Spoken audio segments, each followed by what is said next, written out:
فقد قال الله تبارك وتعالى في خطابه المجيد وفرقانه الحميد بسم الله الرحمن الرحيم قل هل من شركائكم من يهدي إلى الحق قل الله يهدي للحق أفمن يهدي إلى الحق أحق أن يتبع أم من لا يهدي إلا أن يهدى فما لكم كيف تحكمون صدق الله العلي العظيم درود پڑھیں محمد وآل محمد.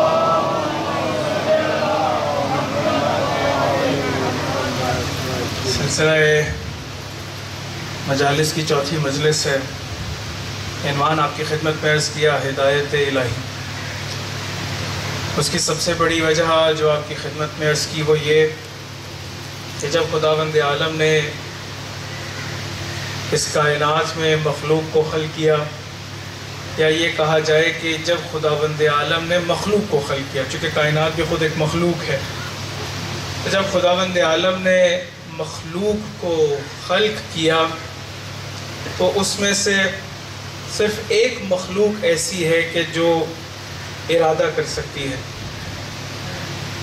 یعنی خداوند عالم نے جب جمادات کو، نباتات کو خلق کیا تو یہ ارادے کے قابل نہ تھے، اور ابھی تک ارادے کے قابل نہیں ہیں کہ یہ ارادہ کر سکیں، ارادہ کرنے کے بعد آگے بڑھ سکیں.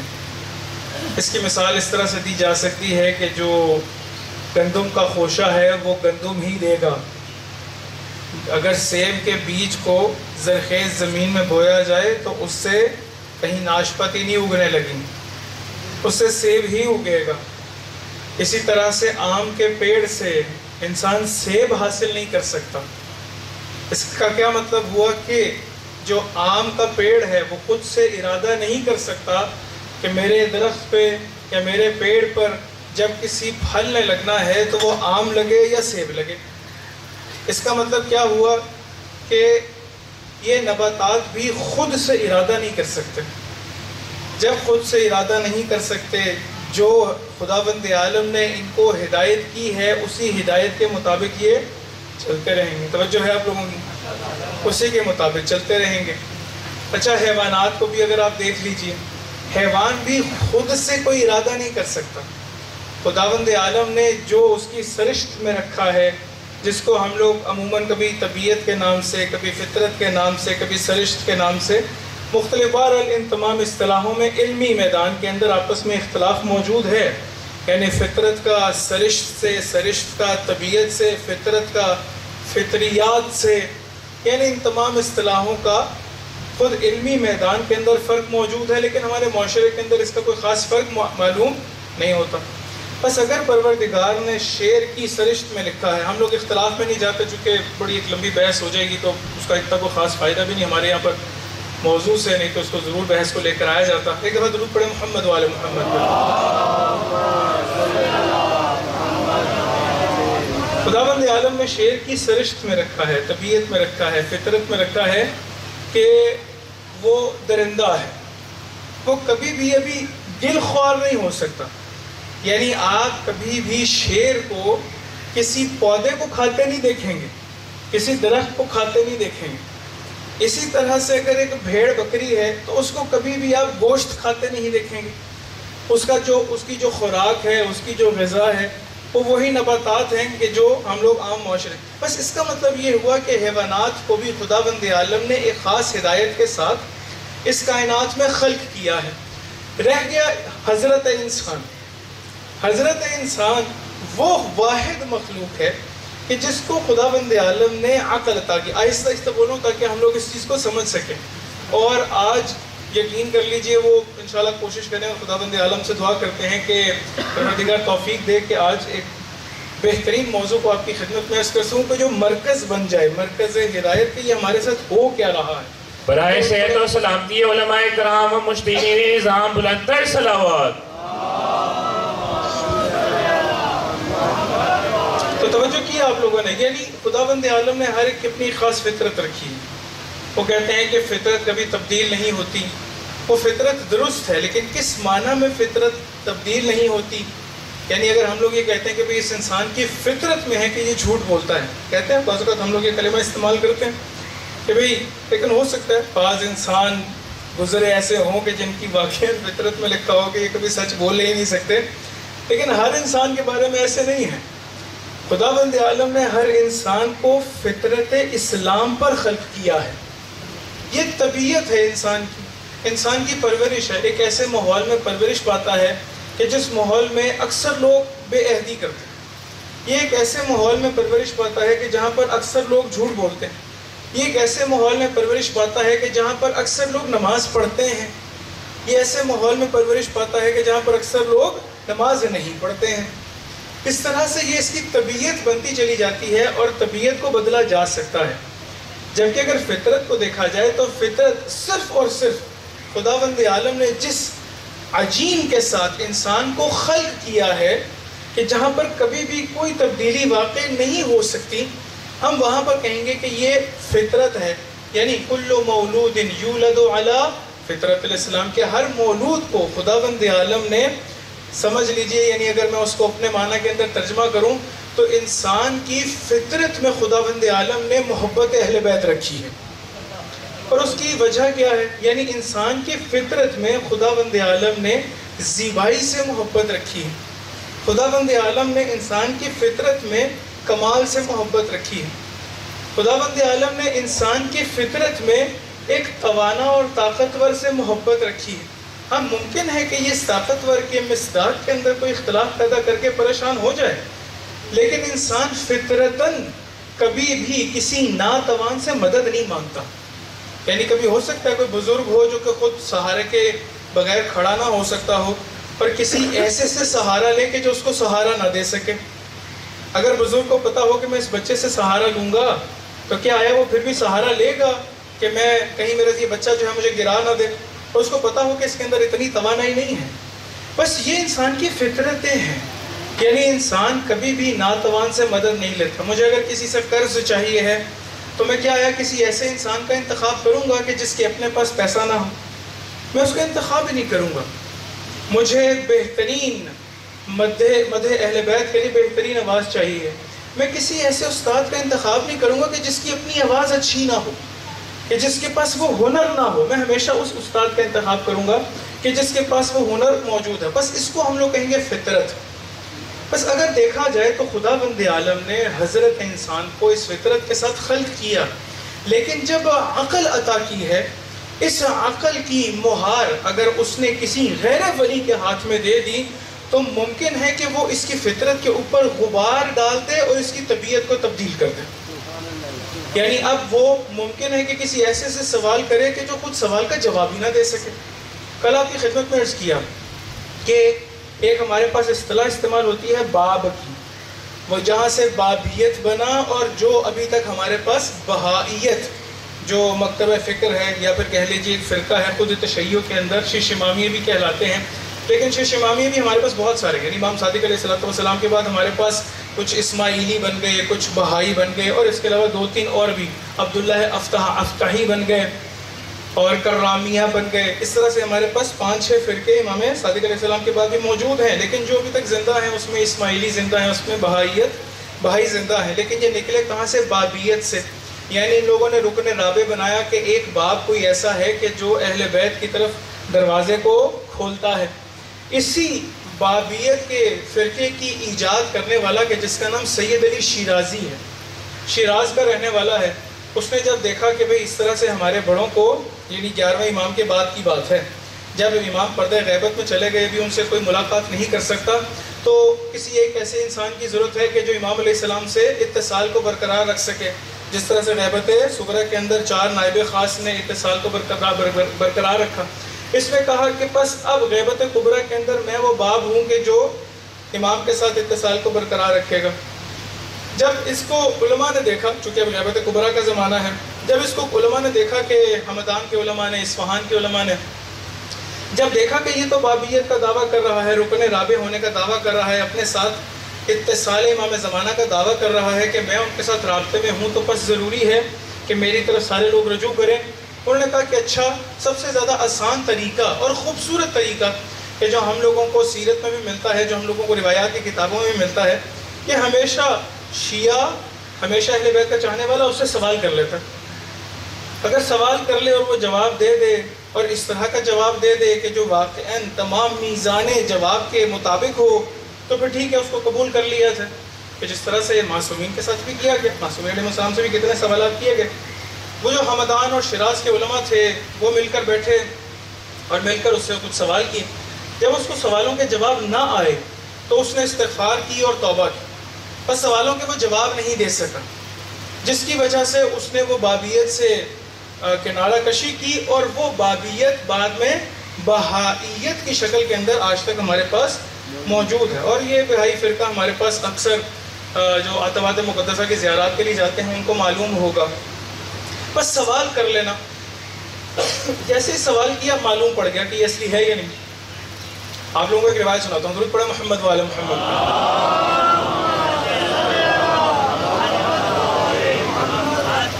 ایک دانشور آیا، چھٹے امام کے دور کا واقعہ.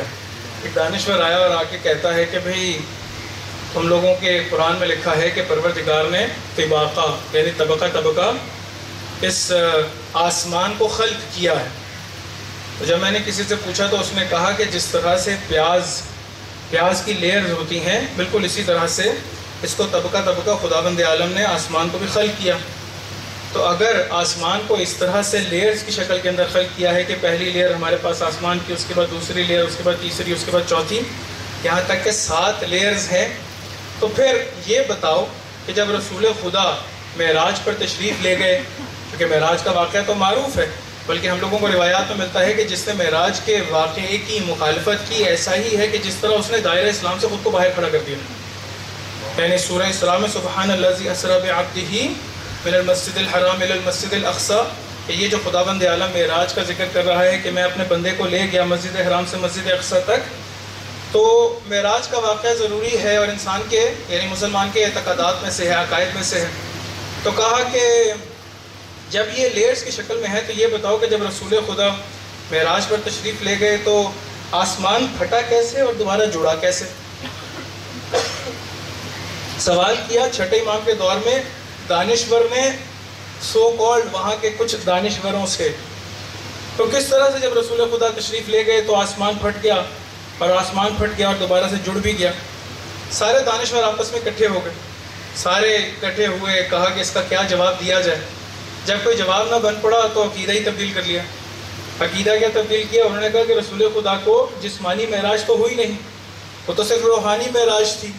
یعنی رسول خدا کا نفس تھا، رسول خدا کی روح تھی کہ جو اس معراج پر تشریف لے گئی اور جس نے یہ سارے مناظر دیکھے.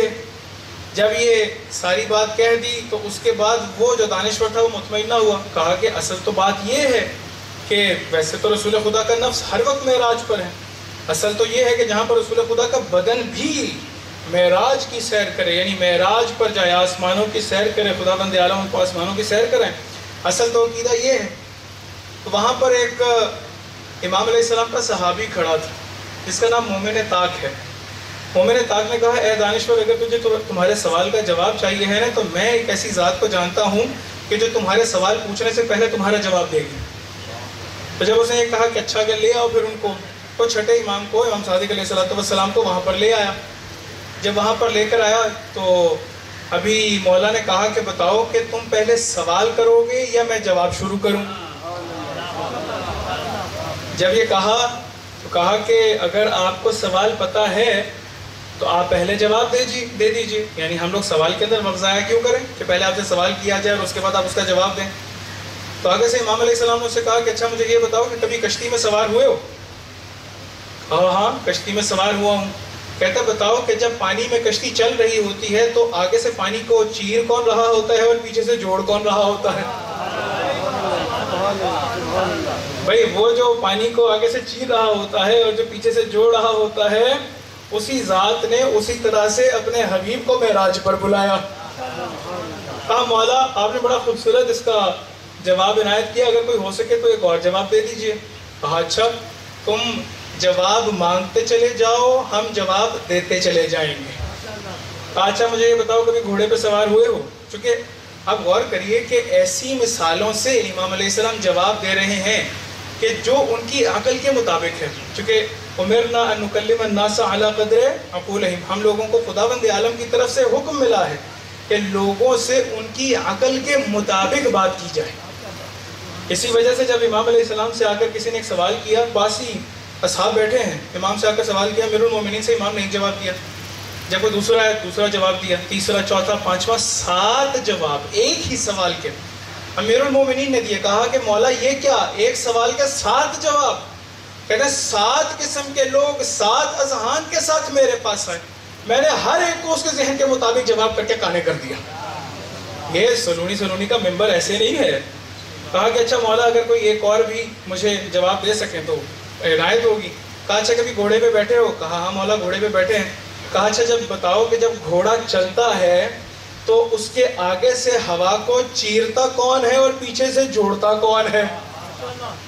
کہا کہ جو ہوا کو آگے سے چیر رہا ہے اور پیچھے سے ہوا کو جوڑ رہا ہے وہی پروردگار آسمانوں کو چیرتا ہوا رسول خدا کو اپنے پاس بلا لیتا ہے اور اس مقام تک لے آتا ہے کہ جہاں پر جبرائیل فرماتے ہیں کہ لو دنوت انملۃ لحترقت، اگر یہاں پر میں ایک ذرہ برابر بھی آگے بڑھا کہ یہاں پر اب وادی صرف انسان کامل کی ہے اور وہ کوئی اور ذات نہیں مگر رسول خدا کے. درود پڑھے محمد وآل محمد پہ. توجہ کیا آپ لوگوں نے؟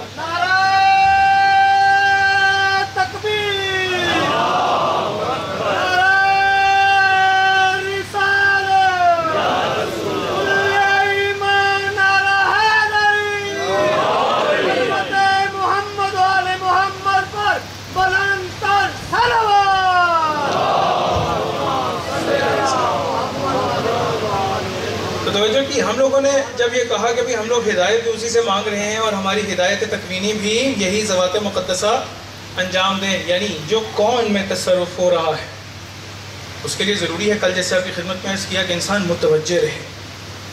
انسان متوجہ رہے. کہیں ایسا نہ ہو کہ زبیر ابن عوام کی طرح پہلے تلوار نکالے حضرت کے حق میں اور اس کے بعد امیر المومنین ہی کے مقابلے میں لڑتا ہوا مارا جائے. کہیں ایسا نہ ہو کہ مثل شمر ابن ذی الجوشن ایک مقام ایسا ہو کہ جو صفین میں ہے اور دوسرا مقام ایسا کہ جہاں پر سینہ حسین پر سوار. کہیں ایسا نہ ہو عبد الرحمن ابن ملجم کہ جس نے امیر المومنین کو آ کر کہا کہ مولا میری رگوں میں آپ کی محبت کا خون دوڑتا ہے. کس نے کہا؟ عبد الرحمن ابن ملجم نے کہا کہ مولا میں آپ کا شیعہ ہوں، آپ سے محبت کرنے والا ہوں، میری رگوں میں، جملے ہیں اس کے، میری رگوں میں آپ کی محبت کا خون دوڑتا ہے. لیکن ایک مقام پہ اتنا شکی ابن شکی ہو جائے کہ جہاں پر امیر المومنین کے سر کو شگاف کر دے. کتنی اس طرح کی ہمارے پاس مثالیں موجود ہیں کہ منصب کے لالچ نے، دنیاوی لالچ نے، پیسے کے لالچ نے، ان تمام حرص، طمع، انسان کی اپنے وجود کی بقا کی خواہش نے انسان کو تباہ کر دی. انسان کو تباہ کر دیا، اہل بیت سے دور کر دی، یا انہی وجوہات کی بنا پر اہل بیت کے قریب کر دیا. یعنی اس کو صرف منصب چاہیے ہے جس کی وجہ سے وہ اہل بیت کے قریب ہوا. اس کو اہل بیت سے محبت نہیں ہے. ایسا نہیں ہے کہ اس کو معصوم سے محبت ہو، نہیں، صرف اس کو رزق چاہیے ہے. اس رزق کی چاہت نے اس کو اہل بیت کے قریب کر دیا، نہ یہ کہ اس نے اہل بیت کو اس صلاحیت کا سمجھا کہ ہاں انہی کی اتباع سے انسان کی نجات ہے. ممکن ہے انسان کو صرف شفا نے اہل بیت کے قریب کر دیا ہو، لیکن ایک وہ مقام ہے کہ جہاں پر انسان اہل بیت کو اس مقام اور مرتبہ کا جانتے ہوئے اس کے قریب ہوتا ہے، ان کے قریب ہوتا ہے. انسان کو اپنی ذات کی طرف متوجہ ہونا ضروری ہے. ہمارے ساتھ ہوا کیا ہے؟ توجہ سے سنیے گا عزیز.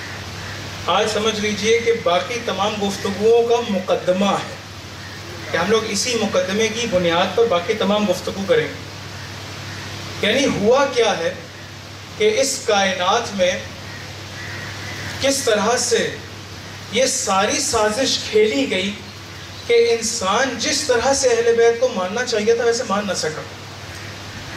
مثل حبیب نے مظاہر کو کوئی منصب نہیں چاہیے تھا. حبیب نے مظاہر کو امام علیہ السلام سے پیسہ بھی نہیں چاہیے تھا. وہ سعید کا واقعہ غالباً یہاں پر یا کہیں اور کہاں ذکر کیا کہ جہاں پر امام علیہ السلام ظہر کی نماز کے لیے کھڑے ہوتے ہیں، جیسی ظہر کی نماز کے لیے کھڑے ہوئے سعید آگے کھڑے ہو گئے. روایات کے مطابق 13 تیر اپنے سینے پر لیے ہیں، ایک تیر بھی امام علیہ السلام تک پہنچنے نہیں دیا سعید نے۔ تو جب امام علیہ السلام نے نماز کو مکمل کیا تو ساتھ ہی سعید کے سرہانے پہنچے، کہا کہ سعید تمہیں کیا چاہیے؟ بتاؤ تمہیں پیسہ چاہیے ہے، بتاؤ کوئی قرض ہے، بتاؤ تمہاری اولاد کا خیال رکھوں، بتاؤ تمہاری بیوہ کا خیال رکھوں، کیا چاہیے؟ آگے سے سعید کہتا ہے ارضیت یا ابن رسول اللہ، اے رسول خدا کے فرزند صرف یہ بتا دیں کہ آپ میرے سے راضی ہو گئے ہیں۔ اوفیت یا ابن رسول اللہ، اوفیت یا ابن رسول اللہ، کیا آیا رسول خدا کے فرزند صرف یہ بتا دیں کہ یہ غلام آپ کے ساتھ وفا کر سکا؟ مجھے نہیں کچھ چاہیے، مجھے کچھ بھی نہیں چاہیے۔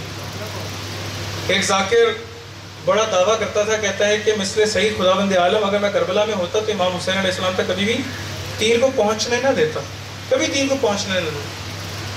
کہتا خواب میں کیا دیکھتا ہے کہ کربلا کا میدان سجا ہے، امام علیہ السلام نماز پڑھ رہے ہیں، تو ابھی امام علیہ السلام کے آگے آگے کھڑا ہو گیا، وہی دعا جو دعا کرتا ہے وہی اس کی دعا قبول ہو گئی، امام کے آگے آگے کھڑا ہو گیا۔ جیسے ہی تیر آیا، تیر قریب آیا، سنسناتی آواز تیر کی، اتنی زیادہ خوفزدہ ہو گیا کہ اپنے آپ کو پیچھے کرتا ہے اور وہ تیر جا کر امام علیہ السلام کے بازو میں پیوست ہوتا ہے۔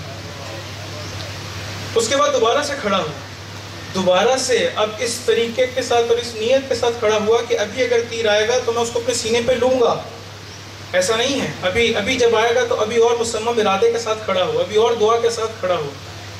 جب دوبارہ سے تیر آیا، اس کی آواز، اس کا خوف، اس تیر کا خوف اتنا تھا کہ دوبارہ سے ہٹ گیا اور امام علیہ السلام کے سینے میں جا کے پیوست ہو۔ کہا 3 موقع لیے اس نے اور تینوں دفعہ آگے سے ہٹ گیا اور تیر جا کر امام علیہ السلام کے بدن مبارک کو جا کے لگ گیا۔ تو جب اس نے دیکھا کہ میں بچا نہ سکا امام کو، میں نہ بچا سکا، تو آگے سے خواب ہی کے اندر امام سے معافی مانگنے لگا، معذرت کرنے لگا۔ امام علیہ السلام کہتے ہیں میں ایک شرط پہ تمہیں معاف کروں گا کہ دیکھو کبھی بھی اپنا مقایسہ میرے اصحاب سے نہ کرنا۔ تمہیں نہیں پتا میرے اصحاب کیسے تھے، یعنی سینے پر تیر کھا لینا اور امام علی مقام تک نہ پہنچنے دینا یہ مذاق نہیں ہے۔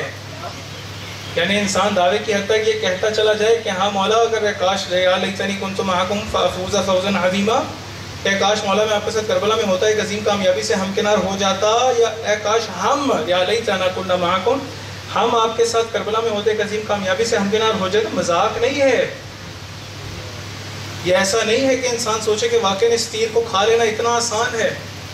مثل حلال ابن نافع، سر پھٹا ہو، پیشانی پر زخم ہو، ہاتھ کٹے ہوں، پوری داڑھی خون سے خضاب ہو، اور اس موقع پر بھی جب اسے کہا جائے کہ امام سے اظہار برات کرو تو ہم تمہیں چھوڑ دیں گے، تو وہ آگے سے کہے کہ ابھی تو کچھ ہی دیر رہ گئی میری امام سے ملاقات کی، ابھی تو مجھے کہہ رہے ہو، اور تم تو خود رہے کی حکومت کے اسیر ہو، تم تو خود مقید ہو، کس طرح سے تم مجھے آزاد کرو گے؟ تم تو مجھے آزاد کر ہی نہیں سکتے۔ امام علیہ السلام کے اصحاب، لیکن ہوا کیا؟ یعنی ہمارے ساتھ کیا کیا گیا؟ ہمارے ساتھ وہ جو ہدایت تکوینی پروردگار کر رہا ہے وہ کس طرح سے تبدیل کر دی گئی، ہمارے شکم کو کس طرح سے محتاج کر دیا گیا کہ جس کے نتیجے میں صرف زبانی جمع خرچ، اس کے علاوہ اور کچھ بھی نہیں۔ ایک انسان زبانی جمع خرچ کی حد تک آگے چلتا چلا جائے، لیکن جہاں پر امام علیہ السلام بلانا چاہ رہے ہیں وہاں تک پہنچ نہ پائے، وہاں پہنچ ہی نہیں پا رہا۔ ان لوگوں کو نہیں پتا، صہیونیوں کو نہیں پتا، ان تمام کو نہیں پتا کہ امام علیہ السلام نے کربلا میں کیا کہا۔ امام نے آخری وقت میں جب حل میں ناصر ینصرنا کی صدا کو بلند کیا، وہاں پر اس صدا کو بلند کیا، کہا کہ دیکھو میں تمہیں اپنے اکبر کا خون معاف کرتا ہوں، تمہیں نہیں معلوم تم کیا کرنے لگے ہو۔ اور آخر میں کہتے ہیں کہ تمہارے کانوں تک میری آواز نہیں پہنچ رہی کیونکہ تمہارا پیٹ حرام سے بھرا ہے، تمہارا شکم حرام سے بھرا ہے، جس کی وجہ سے امام معصوم کی آواز تمہارے تک پہنچ ہی نہیں رہی ہے۔ کیا آیا ان لوگوں کو نہیں معلوم ہے کہ اگر کسی کا پیٹ حرام سے بھر دیا جائے تو ہدایت کا کلمہ اس کے کان میں نہیں جائے گا؟ ان کو نہیں پتا کہ ہدایت کے کلمہ جانے کے لیے ضروری ہے کہ پیٹ پاک ہو، انسان کا نفس پاک ہو۔ عزیزو باقاعدہ کام کیا گیا، باقاعدہ انسان کو ہدایت سے دور کرنے کے لیے کوشش کی گئی، اس کے اوپر محنت کی گئی۔ آپ لوگ خوش قسمت ہیں کہ ہر سال پلٹ کے دوبارہ حسین کا غم آ جاتا ہے، دوبارہ سے امام حسین علیہ السلام کا ذکر ہوتا ہے، فرشتے ذا بچتی ہے، انسان یہ سب کچھ دیکھتا ہے، سنتا ہے، دوبارہ سے ایک نئے عزم کے ساتھ زندگی کو شروع کرتا ہے، یہ آنسو بہا کر اپنے نفس کو پاک کرتا ہے، یہاں تک کہ اپنے آپ کو معصوم کے حوالے کر دے۔ ہم میں سے کون ہے کہ جب جس کے آنسو بہ رہے ہوتے ہیں تو اس کا سارا نفس امام کے حوالے نہیں ہوتا، اپنے آپ کو امام کے حوالے ہے؟ لیکن کیا آیا معاشرہ ایسا ہے؟ کیا آیا معاشرے میں فساد نہیں، معاشرے میں پریشانی نہیں؟ ہوا کیا؟ تو سنیے، درود پڑھیں محمد والے محمد۔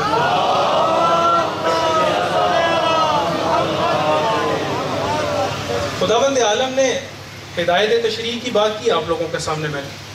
خداوند عالم نے جب ہدایت تکوینی و عقلی و تشریعی کے لیے، توجہ سے سنیے گا عزیزوں، جب چونکہ بندہ حوزے کے اندر ماڈرن تھیولوجی کا طالب علم ہوں، یعنی خود کلام جدید کا طالب علم ہوں، یعنی انسان جب خود سے یہ جو جتنے اورینٹلسٹس ہیں، جتنے ویسٹ میں بیٹھ کر یا رشیا میں بیٹھ کر یا جرمنی میں بیٹھ کے یا مختلف اور جگہوں پہ بیٹھ کے جس طرح سے پلان کرتے ہیں اور اس پلان کرنے کے ساتھ اس پوری دنیا کے وہ افراد کی جو ہدایت لینا چاہتے ہیں ان کو موڑ رہے ہوتے ہیں، انسان جب ان کی کتاب پڑھ کے یا ان کے نظریات پڑھ کے قریب ہوتا ہے، انسان دنگ رہ جاتا ہے کہ یہ لوگ ایسا سوچتے ہیں۔ خداوند عالم نے انسان کی ہدایت تکوینی کا بندوبست کیا۔ توجہ سے سنیے گا عزیزوں، درود پڑھیں محمد و آل محمد۔ اور یہ احساس ذمہ داری سمجھتے ہوئے یہ بات کر رہا ہوں، کیونکہ یہ بات عموماً ممبر سے نہیں کی جاتی، عموماً ممبر سے یہ ساری باتیں نہیں کی جاتی، لیکن اگر ممبر سے نہ کی جائے تو کہاں سے کی جائیں؟ کہاں سے امام حسین علیہ السلام کے چاہنے والوں تک انسان یہ پیغام پہنچا سکے کہ آپ کے بارے میں کوئی کیا سوچ رہا ہے، یعنی کوئی کیا سوچ رہا ہے اور آپ کے بارے میں امام حسین کیا سوچتے ہیں، آپ کے بارے میں زمانے کا امام کیا سوچ رہا ہے۔ اگر اس ممبر سے نہ کی جائے تو کہاں سے کی جائے؟ ضروری ہے کہ انسان اس ممبر سے انسان کو مطلع کرے، متوجہ کرے کہ تمہیں متوجہ رہنا ہے۔ حقیقت میں ایسے ہوا کیا کہ اللہ تعالیٰ نے جب انسان کی ہدایت تکوینی، ہدایت عقلی اور ہدایت تشریعی کا بندوبست اپنے ذمہ لیا، یعنی پروردگار کے جو رب الارباب ہے اس نے اپنے ذمہ یہ سب کچھ لے لیا، جب پتہ یہ چلا کہ بھئی اگر اس طرح سے ان کی ہدایت ہوتی رہے تو دنیا سے ظلم ختم ہو جائے گا، دنیا میں ظلم باقی نہیں رہے گا، کس طرح سے ہم ان لوگوں کو، ان افراد کو، ان متدین لوگوں کو کسی طرح سے اس ہدایت کے سرچشمے سے دور کر دیں، ہدایت کے سرچشمے سے دور کر دیں۔ سب سے پہلے 1776 میں، یعنی ابھی ہمارے پاس 2021 ہے، 1776 میلادی میں ایک شخص ہے جس کا نام ڈیوڈ ہیوم ہے۔ اس ڈیوڈ ہیوم نے، بلکہ اس سے بھی پہلے، اس نے نظریے کو منقح کر کے کتابی شکل دی اور کتابی شکل دے کے باقاعدہ اس کو امپلیمنٹ کروایا۔ اس سے پہلے بھی ہمارے پاس بہت سارے اس طرح کے اور مفکرین موجود ہیں۔ اس نے آ کر کہا کہ جب شبہ ڈالا نا، اس نے آ کے کہا کہ جب خداوند عالم نے ہمیں عقل دی ہے تو ہمیں کیا ضرورت ہے کہ ہم لوگ پھر دوبارہ اس کی شریعت کی طرف جائیں۔ اس کو کسی نے جواب دیا کہ انسان کو شریعت کی ضرورت ہے، انسان کو ایک سلیبس کی ضرورت ہے، انسان کو ایک ایسے کتابچے کی ضرورت ہے کہ جس کے مطابق وہ اپنی زندگی گزار سکے۔ بھائی یہاں پر جتنے بھی اگر ہم لوگ پاکستان میں ہیں تو پاکستان کے قوانین کو فالو کرنا ضروری ہے تاکہ نظام درہم برہم نہ ہو۔ اگر کوئی بھی لال بتی کے اوپر نہیں رکے گا تو ممکن ہے ایکسیڈنٹ ہو جائے، ممکن ہے فساد ہو جائے۔ تو ضروری ہے کہ کوئی ایک ایسا قانون ہونا چاہیے کہ جس کے نتیجے میں یہ فساد سے بچا جا سکے، پریشانی سے بچا جا سکے۔ تو بس شریعت وہ ایک ایسے قانون کا نام ہے، ایک ایسی کتاب کا نام ہے کہ جس کے ذریعے سے انسان فساد سے بچ سکتا ہے۔ وہ آگے سے کہتا ہے ایسا نہیں ہے۔ توجہ سے سنیے گا عزیزو، تطبیق کرنے لگا ہوں، پریشان کوئی نہیں ہوگا۔ درود پڑھیں محمد و آل محمد پہ۔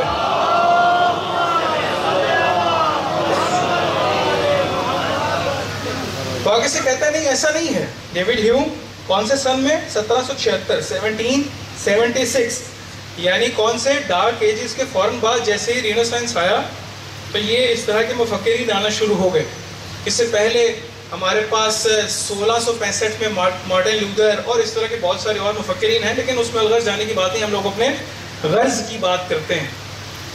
وہ کہتا ہے کہ ایسا نہیں ہے، وہ کہتا ہے ہدایت، وہ کہتا ہے دین، جو دین ہدایت کرتی ہے نا انسان کی، پہلے بات ہدایت کرتے ہیں، دین ہدایت کرتے ہیں انسان کی۔ وہ کہتا ہے کہ دین کا منشا، ہدایت کا منشا انسان کا خوف ہے، اس کے علاوہ اور کچھ نہیں۔ چونکہ انسان اس زندگی میں خوف زدہ رہتا ہے کہ کہیں ایسا نہ ہو کہ میں اگر یہ اتباع نہیں کروں گا تو نقصان میں پڑ جاؤں گا۔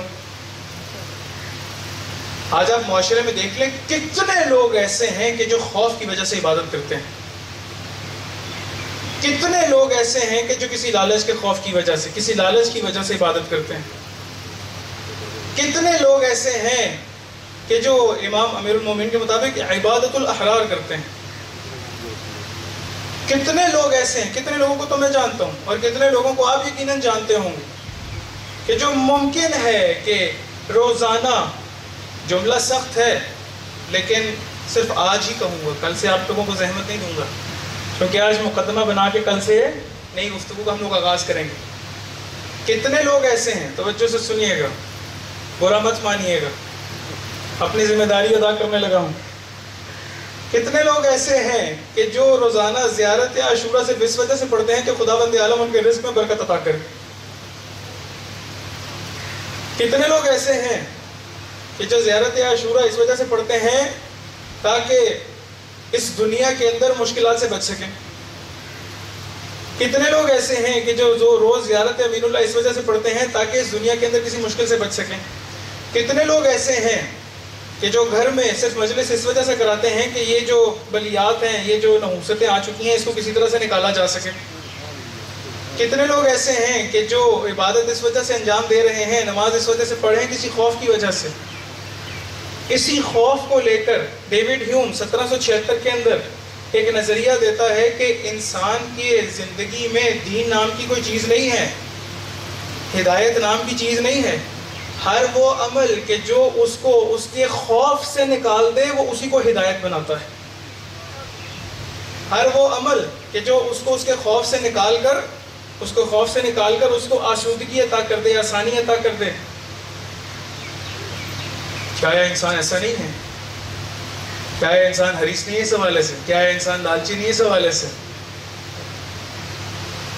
کیا یہ انسان یہ زیارت، امام حسین علیہ السلام کی، باقی اور اس طرح کے امور کو انجام لانا، کیا انسان بہت ساری چیزیں خوف کی وجہ سے نہیں کرتا؟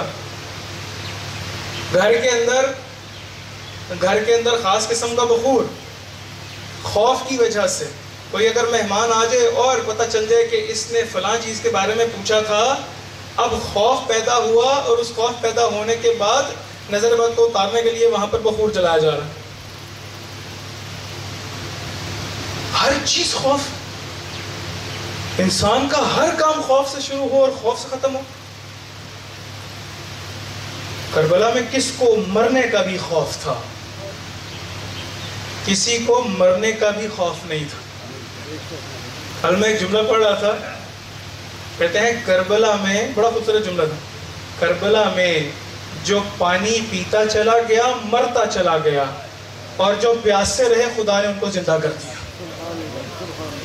اصلاً پیاسا رہنے کا خوف نہیں، اصلاً قتل کر دیے جانے کا خوف نہیں، اصلاً اپنے بچوں کے یتیم اور بیوہ ہو جانے کا خوف نہیں۔ کیوں؟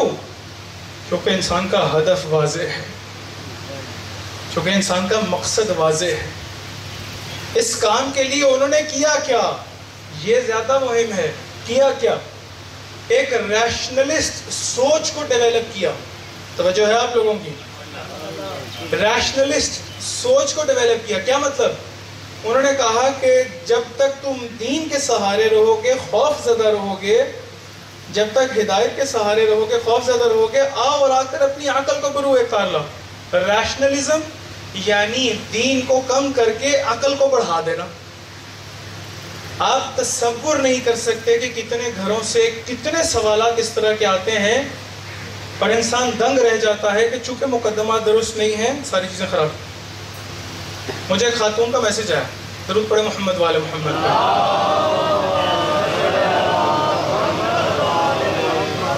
مجھے کہتی ہے میرے بیٹا گوشت نہیں کھاتا۔ میں نے کہا اچھا کیوں نہیں کھاتا؟ کہ ویگن ہو گیا، ویجیٹیرین ہو گیا۔ میں نے کہا کیا ہوا اس کو؟ شیعہ ہے، سید ہیں، سادات ہیں، تو کہے میں ویجیٹیرین ہو گیا۔ میں نے کہا اچھا ہوا کیا، بنی کیا اس کو، کیا خیال آیا اس کو؟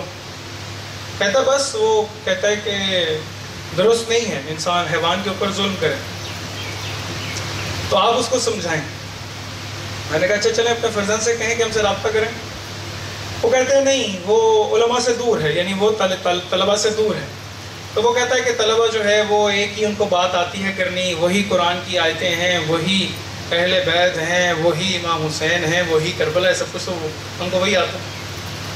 اچھا اس سے پہلے میں اس کو جواب دے چکا، میں نے اس کی والدہ سے کہا کہ اپنے بچے سے کہیں کہ لما تحرم ما احل اللہ لک، جب خداوند اعلیٰ آپ کے لیے کسی چیز کو حلال کر رہا ہے تو آپ کون ہوتے ہیں اس کو حرام کرنے والے؟ کہ جب پروردگار نے آپ کے اوپر حلال کیا ہے، اور جو حلال کیا ہے اسی کے مطابق چلتے چلے جائیں، اور جو خداوند عالم نے حرام کیا وہ اس کو انجام نہ دیں۔ تو آگے سے وہ یہی فرماتی ہیں، سیدہ ہیں، وہ یہی فرماتی ہیں، کہتی میرا بیٹا یہ کہہ رہا ہے کہ مجھے قرآن کی آیت سے نہیں عقل سے سمجھائیں۔ میں کہا عقل سے سمجھانا مشکل نہیں ہے، لیکن یہ انکار بہت زیادہ سنگین ہے۔ یعنی ایسا نہیں ہے کہ اہل بیت کے پاس عقلی جواب نہیں ہے، اگر ان کے پاس نہیں ہے تو کائنات میں کسی کے پاس نہیں ہے، ایسا نہیں ہے، لیکن یہ انکار بہت زیادہ سنگین ہے کہ جہاں پر آ کر انسان انکار کرنا شروع کر دے کہ آیا جس نے مجھے خلق کیا ہے وہ میرے بارے میں بہتر جانتا ہے۔ یعنی انسان جب کسی چیز کو بناتا ہے تو اس کے استعمال کا طریقہ بھی خود سے فرض کرتا ہے۔ جب خداوند عالم نے ہمیں بنایا، ہمیں شعور دیا، ہمیں عقل دی، ہمیں نفس دیا، ہمیں اختیار دیا، ارادہ دیا، قدرت دی، فیل کرنے کی طاقت دی، یہ جب سب کچھ ہم لوگوں کو صفات پروردگار نے دے دی ہیں تو کیا آیا پروردگار کو بہتر نہیں معلوم ہے کہ ہم لوگوں کو کیسے چلنا ہے؟ کہ انسان ویسے اگر چلتا جائے تو ہر قسم کے فساد سے خود کو محفوظ رکھ سکتا؟ کہتے ہیں ہاں کیوں نہیں، ایسا تو ہے۔ تو بس کوئی ایک ایسی ذات ہے نا کہ جس نے ہمیں خلق کیا، اور ہم لوگ اگر وہ جو کہہ رہا ہے اسی کو ہدایت کہتے ہیں، اور اسی ہدایت کے مطابق اگر انسان زندگی گزارے تو ہر قسم کے فساد سے بچ سکتا ہے۔ ایک فون آیا، وہ کہتے ہیں کہ بھئی خداوند عالم ڈیلس کا رہنے والا ہے، ہمارے کچھ آن لائن لیکچرز وہاں پر ہوتے، تو وہ کہتے ہیں کہ ڈیلس یونیورسٹی سے اس نے ویسٹرن فلسفی کے اندر گریجویشن کیا۔ کہتے ہیں کہ میرا بیٹا کہتا ہے کہ خداوند عالم کو ہمارے نمازوں کی ضرورت نہیں ہے، ہمارے روزوں کی ضرورت نہیں ہے۔ جب ہماری نمازوں اور روزوں کی ضرورت نہیں ہے اور ہم لوگ اس کو انجام نہ دیں تو خداوند عالم 70 ماہ سے زیادہ محبت کرتا ہے، وہ ہمیں معاف کر دے گا۔ جب خدا ہمیں معاف کر دے گا تو اس کو نمازوں کی ضرورت نہیں، تو میں نماز پڑھوں کیوں؟ مجھے تو پڑھنے کی ضرورت ہی نہیں۔ سوال سنگین نہیں ہے، فکر سنگین ہے۔ یعنی ایسا نہیں ہے کہ سوال بہت زیادہ سنگین ہو، فکر سنگین ہے۔ میں نے کہا اچھا جب خداوند عالم سب کو معاف کر دے گا تو کیا آیا تمہیں ہے کہ خداوند عالم ٹھیک ہے پھر عبد الرحمن ابن ملجم کو بھی معاف کر دے؟ وہ بھی تو خدا کی مخلوق ہے، وہ بھی تو خدا کا بندہ ہے، وہ بھی تو خدا ہی نے اس کو خلق کیا ہے۔ کہا نہیں ایسا نہیں ہو سکتا۔ میں نے کہا اچھا پھر ایسے کیوں نہیں ہو سکتا؟ یعنی خداوند عالم اس کو معاف نہ کرے تمہیں معاف کر دے۔ فکر سنگین ہے، ریشنلسٹ سوچ بنائی گئی معاشرے کے اندر۔ ریشنلسٹ سوچ بنانے کے نتیجے میں یہاں تک معاشرے کو لے آیا گیا کہ ہم انسان کے لیے قانون کو وضع کریں گے۔ ہم کہیں گے کہ فلاں انسان کا کیا قانون ہونا چاہیے، فلاں انسان کا کیا قانون ہونا چاہیے ہے۔ ذہن کے اندر خوف ڈال کر اس خوف کے ذریعے سے اس کو چلانا شروع کر دیا۔ یہ جتنے لوگ باہر کے ملکوں میں رہتے ہیں ان سے کبھی پوچھیں کہ ان کے دل میں جاب کے چھوٹ جانے کا خوف کتنا ہوتا ہے۔ ان کو معلوم ہے کہ اگر ہماری جاب چھوٹ گئی تو یہ جو گھر مارگیج پہ لیا ہوا، گاڑی مارگیج پہ لی ہوئی، یہ ساری چیزیں جو قسطوں کے اوپر چل رہی ہیں تو ساری کی ساری ختم ہو جائیں گی۔ اس خوف کے ذریعے سے چلایا جا رہا، خوف کے ذریعے سے۔ کہا فلاں کا نام لوگے تو تمہیں زندان میں ڈال دیں گے، فلاں کا نام لوگے تمہیں جیل میں ڈال دیں گے۔ خوف کے ذریعے سے ہر چیز کو موڑا چلا جا رہا، چیزوں کو سکویز کرنے کی کوشش، چیزوں کو کم کرنے کی کوشش خوف کے ذریعے سے، جبکہ اس کائنات کو نہیں پتا کہ اسی خوف کو توڑ کے تو ہم نے حسین کو اپنا امام مانا ہے۔ ہم نے اسی خوف کو تو توڑا ہے۔ اس نے کہا امام حسین کی زیارت کے لیے جاؤ گے تو تمہارے ایک عضو کو لے لیں گے۔ کہا کہ میرا ہاتھ کاٹ دو، میں اپنے مولا کی زیارت کے لیے ضرور جاؤں گا۔ کہا میری ایک آنکھ نکال دو، میں اپنے مولا کی زیارت کے لیے ضرور جاؤں گا۔ کہا کہ اچھا بھی جو دو آئیں گے ان میں سے ایک کو قتل کر دیا جائے گا اور دوسرا جا کے زیارت۔ مائیں اپنے بچے لے گئیں اور کہا کہ ہمیں قتل کر دو کہ ہمارا بچہ زائر حسین بن جائے۔ ان لوگوں نے کوشش کی کہ ان لوگوں کو خوف زدہ کر دیا جائے، ان لوگوں کو پریشان کر دیا جائے، اسی خوف کی بنیاد پر ان سے اطاعت کروائی جائے، ان کے ذہنوں کو خوف کے ذریعے سے چلایا جائے۔ لیکن کتنا کرم ہے امام حسین کا کہ ہر سال کربلا کا ذکر ہمیں دوبارہ سے زندہ کر دیتا۔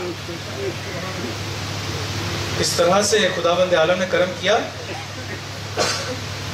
کہ ہر سال ہمیں دوبارہ سے یہ خوف سے نکال لاتا ہے۔ کتنا خوف کہ بھئی مجلس میں آؤ گے کہیں پر کوئی حملہ نہ ہو جائے، کہیں کوئی پریشانی نہ ہو جائے۔ آپ میں سے یہاں پر بیٹھے کسی ایک فرد کو بھی یہ خوف ہے کہ ابھی کچھ ہو سکتا؟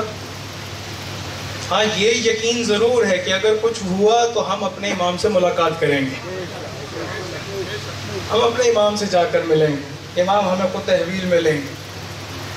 اسی وجہ سے دنیا میں جہاں پر بھی عدم خوف اور عزت ہے وہاں پر آپ کو اہل بیت کے چاہنے والے نظر آتے ہیں۔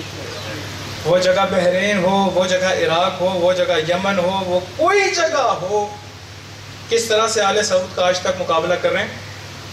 اب آل سعود گھٹنے ٹیک رہی ہے، کہتی ہے کہ کسی طرح سے جنگ بندی کر لیں، لیکن وہ کہ جنہوں نے ماتھے پہ یا حسین لکھا ہے وہ کہتے ہیں کہ جب تک ہم مکہ اور مدینہ تم سے آزاد نہ کرا لیں گے تب تک تمہاری جان نہ چھوڑیں گے۔ کوئی خوف زدہ کر سکا؟ کوئی پریشان کر سکا؟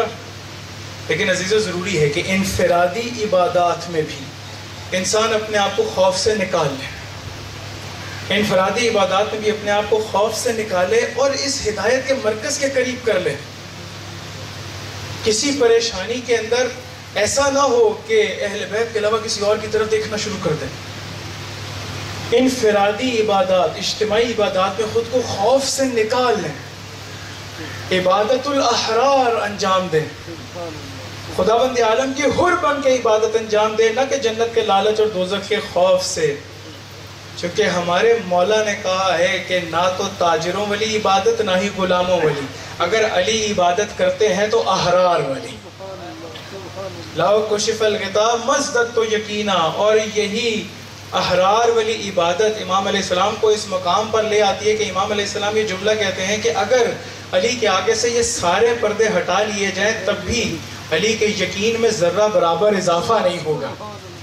یعنی پروردگار کے اس معرفت کے اس مقام اور درجے پہ ہیں عبادت الاحرار کے نتیجے میں۔ کہا اچھا دوسرا نظریہ، ہمارے پاس زیادہ وقت نہیں، درود پڑھے محمد والے محمد پر۔ چاہوں گا اسی کو مکمل کیا جائے گا، تھوڑا سا وقت زیادہ ہو جائے تو معذرت چاہوں گا۔ یعنی کل بھی ہم یہ کہہ رہے تھے کہ ہمارے پاس وقت محدود ہوتا ہے، یقیناً ایسا نہیں ہے کہ وقت لامحدود ہے، وقت محدود ہوتا ہے، چاہیں گے کہ اس موضوع کو ایک اچھی جگہ تک ہم لوگ پہنچا سکیں۔ پھر بھی ایک دفعہ درود پڑھے محمد والے محمد۔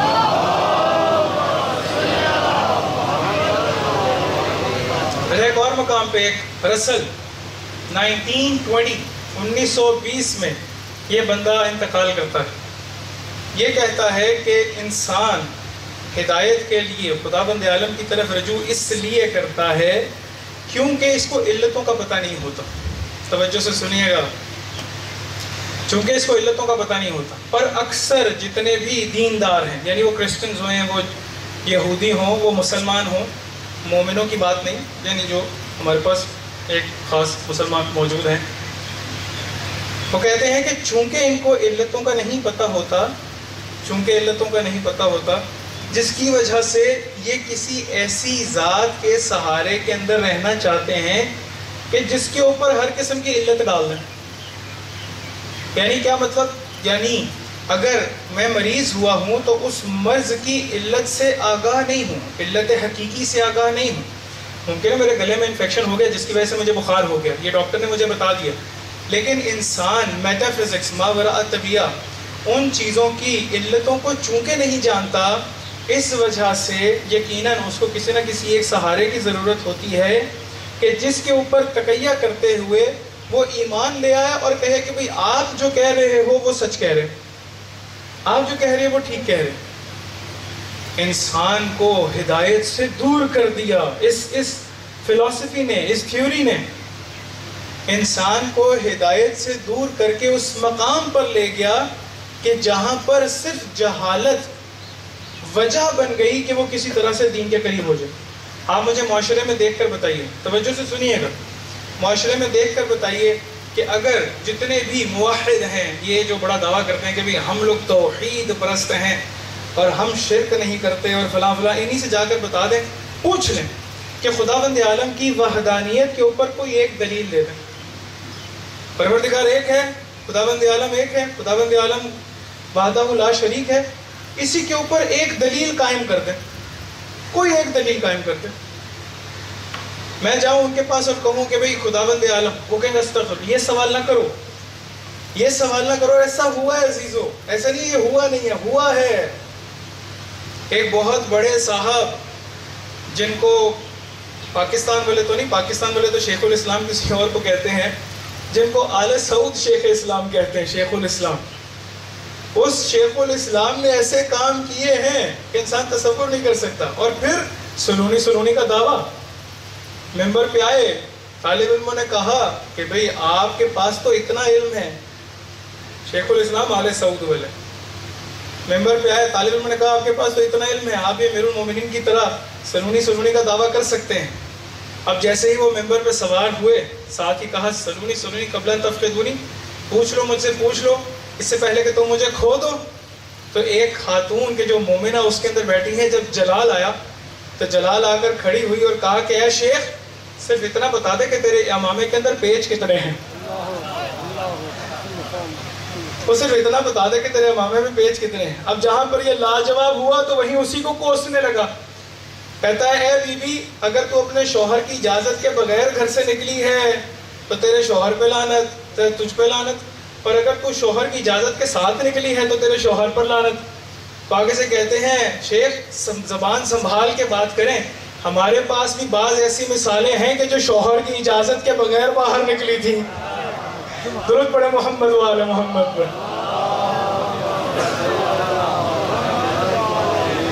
بھئی انہیں سے پوچھا گیا، توجہ سے سنیے گا، انہیں سے پوچھا گیا کہ اچھا جب خداوند عالم ایک ہے اور پروردگار کہتا ہے کہ وہ علی العرش استوا، وہ اپنے عرش کے اوپر موجود ہے، تو پھر یہ اپنے عرش پہ موجود کیسے ہے؟ تو آگے سے وہ کہتے ہیں کہ العرش الاستواء معلوم، کہ ٹھیک ہے پروردگار استوا ہے، عرش کے اوپر موجود ہے. والکیف مجہول، کیسے ہے ہمیں نہیں پتہ. والسؤال عنہ بدعۃ، دیکھو اگر اس کے بارے میں سوال کرو گے تو یہ بدعت ہے، اور بدعت کہہ کے ہم تمہیں دائرہ دین سے باہر کر دیں گے. یہ کون کہہ رہا؟ وہ شیخ الاسلام. ایک تو ان لوگوں کے نام بھی ایسے ہیں، اتنے گندے نام ہیں کہ بندہ نام لے تو پریشان ہی ہوتا اوپر سے. درود پڑھے محمد وآل محمد.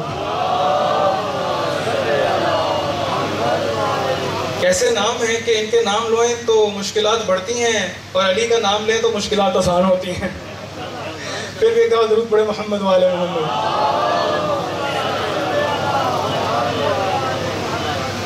توجہ کیا آپ لوگوں نے؟ یعنی وہ کہتے ہیں کہ وَالسُّؤَالُ عَنْهُ بِدْعَةٌ، یعنی جہالت کی وجہ سے، چونکہ نہیں پتا ہے، جاہل ہونے کی وجہ سے کہا کہ اگر کوئی سوال کرے گا تو بدعت ہے. اور یہی سوال لے کر ایک زندیق چھٹے امام کے پاس آیا، کہا بتاؤ کہ کبھی کشتی میں سفر کیا ہے؟ کہا ہاں. کہتا کبھی ہوا کہ کشتی ٹوٹ گئی ہو؟ کہا ہاں. کہتا کبھی ہوا کہ تم ڈوبنے لگے ہو؟ کہا ہاں. اب یہ نہیں وہ پوچھ رہا کہ مولا یہ سب کچھ آپ کو کیسے پتا چلا، آپ کو کیسے پتا ہے کہ میرے ساتھ ایسا واقعہ ہوا. اچھا سارے مادی اسباب اور ساری مادی علتیں ایسا ہے کہ تم ان سے مایوس ہو چکے ہو؟ کہا ہاں. کہتے ہیں اس وقت بھی ایک ذات ایسی تھی جس سے تم نے امید لگائی؟ کہا ہاں. کہتے ہیں وہی خدا ہے، وہی پروردگار ہے. انسان کی فطرت سے بات کر رہے ہیں، انسان کی عقل سے، انسان کی فطرت سے، انسان کے نفس سے، انسان کے شعور سے. ان لوگوں نے یہ سوچا کہ امام حسین کے ماننے والے بھی ایسے ہی ہیں کہ یا تو خوف سے یا جہالت کی وجہ سے ان کی پیروی کرتے ہیں اور ہدایت ان سے لیتے ہیں، جبکہ ان کو کیا معلوم کہ خداوند عالم نے امام حسین کی چاہت کو ہماری فطرت میں رکھا ہے. اذا اراد اللہ بعبدہ خیرا قذف فی قلبہ حب الحسین، جب بھی اللہ تعالیٰ کسی اپنی مخلوق سے، ہدایت تکوینی کے باب میں بات کر رہا ہوں، اللہ تعالیٰ جب بھی کسی اپنی مخلوق سے خیر کا ارادہ کرتا ہے تو اس کو ہر چیز عطا نہیں کرتا، بلکہ اس کے دل میں حسین کی محبت کو ٹھہرا دیتا ہے. ایسے یعنی خدا بند عالم نے تو ایسے کیا. ان لوگوں نے سوچا کہ اس کو جہالت کی وجہ سے، اس کو خوف کی وجہ سے، ان تمام چیزوں کی وجہ سے. لیکن عزیزو، ہمیں اپنی انفرادی زندگی کی طرف، ان تمام چیزوں کی طرف متوجہ ہونا ضروری ہے. یعنی کہیں ایسا نہ ہو کہ ہماری عبادت بھی عبادت الخوف ہو، کہیں ایسا نہ ہو کہ ہماری عبادت بھی، ہمارا دین بھی، ہماری ہدایت بھی کسی جہالت کی وجہ سے ہو. مجھے میرے مولا کا پتہ ہو، مجھے کربلا کا پتہ ہو، مجھے وقت کی حجت کا پتہ ہو، ان کے ظہور کا پتہ ہو، ان تمام سرکمسٹانسز کا پتہ ہو، مجھے پتہ ہو کہ یہ سارے دشمن میرے ساتھ کیا کرنے والے ہیں، کیا کر رہے ہیں، کیا چالیں چل رہے ہیں، کیوں، کس طریقے سے یہ مجھے میرے مولا سے دور کر سکتے ہیں، اور مجھے کس طریقے سے اپنے مولا کے ساتھ رہنا، کس طریقے سے مجھے اپنے مولا کی اس دامن کو چھوڑنا نہیں ہے. کہ صرف یہی دامن ہے عزیزوں، صرف یہی دامن ہے کہ جو انسان کو ہر قسم کی مشکل سے بچا سکتا ہے. صرف یہی ایک سہارا ہے کہ جو انسان کو خوف کی وجہ سے نہیں، مت یہ سمجھیں کہ امام حسین کو خوف کی وجہ سے ان کی محبت کی ان سے نہیں. کربلا میں 72 کسی ایک کے دل میں بھی خوف نہیں ہے، کسی ایک کے دل میں. آپ جس مرضی کی مثال لے لیجیے. امام علیہ السلام نے پوچھا کیف عندک الموت، آگے سے کہیں کہ مولا اگر آپ کے راستے میں ہو تو احلی من العسل، یہ شہد سے زیادہ میٹھی ہے. یہ جواب میرا آپ کا نہیں، یہ جواب ان کا جو کربلا میں موجود تھے. مجھے انہی جوابات کو سن کے پتہ چلتا ہے کہ وہ کیسے لوگ تھے جو کربلا میں تھے. وہ جاہل نہیں تھے، ان کو نہیں پتا تھا کہ ایسا نہیں تھا کہ ان کو پتہ نہ ہو کہ ہم کس کا ساتھ دے رہے ہیں. بشر حضرمی کو امام نے کہا نا کہ انت حل منی، اے بشر میں تمہیں آزاد کرتا ہوں اور تمہارے ہاتھ سے، تمہارے سر سے، تمہاری گردن سے اپنی بیعت کو اٹھاتا ہوں، جاؤ جا کے اپنے بچے کو بچا لو. آگے سے بشر حضرمی کہیں کہ اکلتنی السباع حیا ان ترکتک یا حسین، اے حسین مجھے اس بیابان کے درندے زندہ کھا جائیں اگر میں آپ کو چھوڑ کے جاؤں. مسلم ابن اوسجہ، حضرت مسلم ابن اوسجہ یہی سوال کیا، کہا مسلم تم تو بہت بوڑھے ہو، تم تو بہت بزرگ ہو. آپ کو پتہ نا کہ حضرت مسلم ابن اوسجہ نے 3 کپڑے دیے، اور 3 کپڑے کیسے دیے، کہا کہ ایک کمر کے ساتھ باندھ دو تاکہ میری کمر ٹھیک رہے، ایک جب میں گھوڑے پہ بیٹھوں تو نیچے سے میرے پاؤں کے ساتھ باندھ دو تاکہ میں گھوڑے پر ٹکا رہوں، اور تیسرا کپڑا میری ان پلکوں کو اونچا کر کے وہاں پر باندھ دو تاکہ میں دشمن کو دیکھ سکوں. مولا آگے سے کہتے ہیں کہ اے مسلم یہ تلوار کیسے اٹھاؤ گے؟ کہا مولا آپ کی محبت میں اس تلوار کو اٹھانا میرے لیے ذرا برابر سنگین نہیں. کہا مسلم بوڑھے ہو، مارے جاؤ گے. کہا مولا آپ کی محبت نے مجھے پھر سے جوان کر دیا. یہ کون ہے کہ مسلم ابن پڑھیں جملے، جا کر مسلم ابن اوسجہ کے جملے پڑھیں. امام علیہ السلام کے بارے میں کیا کہتے ہیں اس بڑھاپے کے دور میں. کہا کہ مولا جب تک یہ داڑھی آپ کی محبت میں خون سے خضاب نہیں ہوگی نا، تب تک آپ کا یہ شیر لڑتا رہے گا. کون کہہ رہا ہے؟ ایک بوڑھا انسان جو اکثر اپنی زندگی سے بوڑھے، اپنی زندگیوں سے مایوس ہو گئے ہوتے ہیں، ابھی زندگی میں طاقت نہیں ہے، اب اٹھ سکتے نہیں ہیں. کہا مولا آپ کی محبت نے مجھے جوان کر دیا. یہ کیسے لوگ ہاں جہالت جانتے ہیں کہ کس کا ساتھ دے رہے ہیں. دوسری طرف حضرت زہیر ابن کین عثمانی المذہب، عثمانی المذہب کا مطلب یہ ہے کہ امیر المومنین کو چوتھا خلیفہ سمجھتے ہیں، لیکن دلیر ہے، شجاع ہے. مکہ سے نکلے، اس طرح سے امام حسین علیہ السلام کے قافلے کے ساتھ چل رہے ہیں کہ امام علیہ السلام کا قافلہ جہاں پر پڑاؤ کرتا یہ حرکت کرتے. جہاں پر امام حرکت کرتے وہاں پر یہ پڑاؤ کر لیتے کہ کہیں سامنا نہ ہو جائے. کس کون؟ زہیر ابن کیم. امام ہے، ہدایت کرنا جانتا ہے. جب ایک جگہ پہ جا کے قافلہ اکٹھا ہوا، امام حسین علیہ السلام نے اپنے صاحب سے پوچھا کہ وہ سامنے خیمہ کس کا ہے؟ کہا زہیر ابن کیم کا. اب ہر ایک کو نہیں کہا کہ زہیر کو بلا لا، مولا علی اکبر کو کہا کہ جاؤ جا کر زہیر کو بلا لا. ایسا انتخاب ہے حسین کا. جانتے ہیں کہ میں نے جب ہدایت کرنی ہے تو کرنی کیسے ہے. مولا علی اکبر گئے زہیر کے خیمے کے پاس، دق الباب کیا، پوچھا کون؟ آگے سے کہتے ہیں کہ میں حسین کا لال اکبر ہوں. کہتے ہیں کہ زہیر اس وقت اپنی زوجہ دلہم کے ساتھ بیٹھ کے بھی کھانا تناول کرنے لگے تھے. جیسے ہی آواز سنی رہا نہ گیا تو وہیں پر خاموش ہو کر بیٹھے رہے تو دلہم آگے سے کہتی ہے کہ حسین کا بیٹا بلانے آیا ہے، علی اکبر بلانے آیا ہے، جا کے سنو تو صحیح حسین کہتے کیا ہیں. کہا وہی جس کا خوف تھا وہی وقت آ گیا. جب باہر نکلے ہیں ایک دفعہ مولا علی اکبر کی جب صورت کی طرف نگاہ کی ہے نا تو رہ نہ سکے. ان کی اتباع میں چلے ہیں امام حسین علیہ السلام کے خیمے کی طرف. روایات کہتی ہیں ساعتن، یعنی ذرا برابر کچھ دیر کے لیے امام حسین کے خیمے میں رہے ہیں. وہی زہیر کہ جس کا سر جھکا ہوا تھا جب خیمے سے باہر آئے ہیں تو سر اٹھا ہوا ہے. دلہم کے پاس آئے، آگے کہتے ہیں اے غلام میں تجھے آزاد کرتا ہوں. ساتھ ان کی زوجہ کا بھائی ہے. اپنی زوجہ کو کہتے ہیں کہ یہ میرا مال و متالو، بہت بڑے تاجر ہیں، بہت پیسے والے انسان ہیں، یہ میرا مال و متالو، حسین جس راستے پر ہیں وہاں پر زندگی بہت مشکل ہے، یہ میرا مال و متالو اور ابھی یہاں سے چلے جاؤ. اب بیوی کو میں تمہیں طلاق دیتا ہوں. اس کے بھائی سے کہا کہ میری بیوی کو لے کے چلے جاؤ. بیوی آگے سے کہتی ہیں زہیر ہو سکتا ہے کہ مجھے بھی ساتھ لے جاؤ.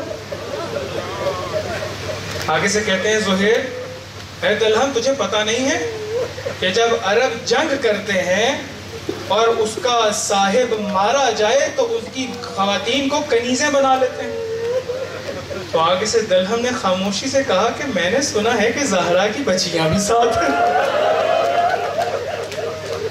آگے سے زہیر غیرت کے ساتھ تڑپے، تو نے خود کو رسول ذاتیوں جیسا سمجھا ہے، تو نے خود کو زینب و ام کلثوم سمجھا ہے. اے زہیر میں تیری غیرت پہ قربان جاؤں. اے کاش میں غریبہ پہ دیکھتے اے کس طرح سے زینب کے سر سے چادر چھینی گئی ہے، بیویوں کے کندھے کے درمیان نیزوں کو مارا گیا، خیموں کو آگ لگا دیا. اجرکم اللہ، اجرکم اللہ. کہتے ہیں زہیر وہاں سے آئے ہیں امام حسین کے پاس. شب عاشور آئی. اب اس طرح سے شجاع اور دلیر ایک دفعہ پشت خیمہ مولا عباس کو لے گئے. مولا عباس کو پشت خیمہ لے کر گئے اور کہا عباس آپ کو پتا ہے کہ آپ کے بابا نے آپ کو خدا سے کیوں مانگا تھا؟ آپ کو پتا ہے کہ آپ کے بابا نے آپ کی خواہش کیوں کی تھی؟ آگے سے مولا عباس کہتے ہیں اتشجعنی یا زہیر، اے زہیر تو مجھے شجاعت دلاتا ہے، علی کے شیر میں جلال آیا.